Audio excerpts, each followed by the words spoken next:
부동산 대출 이자를 감당하지 못해 경매 시장에 나온 이미 경매 물건이 급증하고 있다.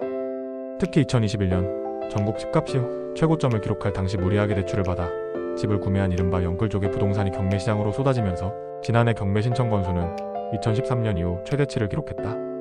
서울 외곽 지역 아파트 가격은 여전히 하락세를 벗어나지 못하고 있으며 수도권에서도 일부 지역만 소폭 상승세를 보이는데 그치고 있다.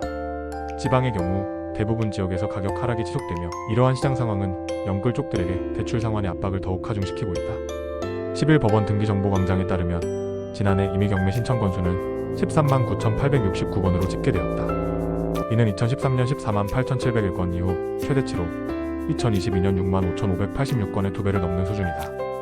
2023년 임의 경매 신청 건수 10만 5,614건과 비교해도 큰 폭의 증가를 보였다. 임의 경매란 부동산 담보대출을 제공한 채권자가 돈을 회수하기 위해 법적 절차를 밟는 과정으로 대출 원리금이 3개월 이상 연체될 경우 바로 경매 절차에 들어갈 수 있다. 강제 경매와 달리 별도의 재판 없이 진행되기 때문에 더 빠르게 시장에 물건이 나오는 것이 특징이다. 강남권 등 인기 지역에서도 임의 경매 물건이 늘어나고 있다.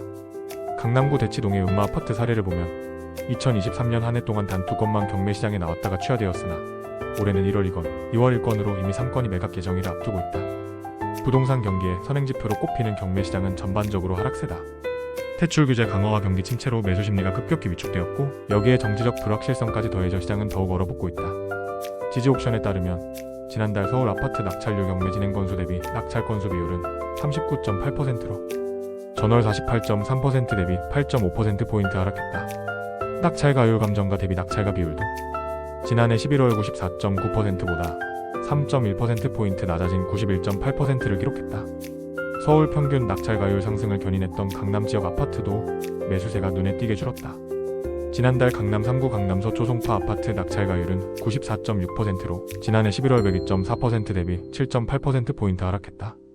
이는 지난해 3월 86.7% 이후 가장 낮은 수준이다. 전문가들은 대출 규제가 강화될수록 중저가, 외곽 지역 부동산이 더 큰 타격을 받을 가능성이 크다고 경고했다.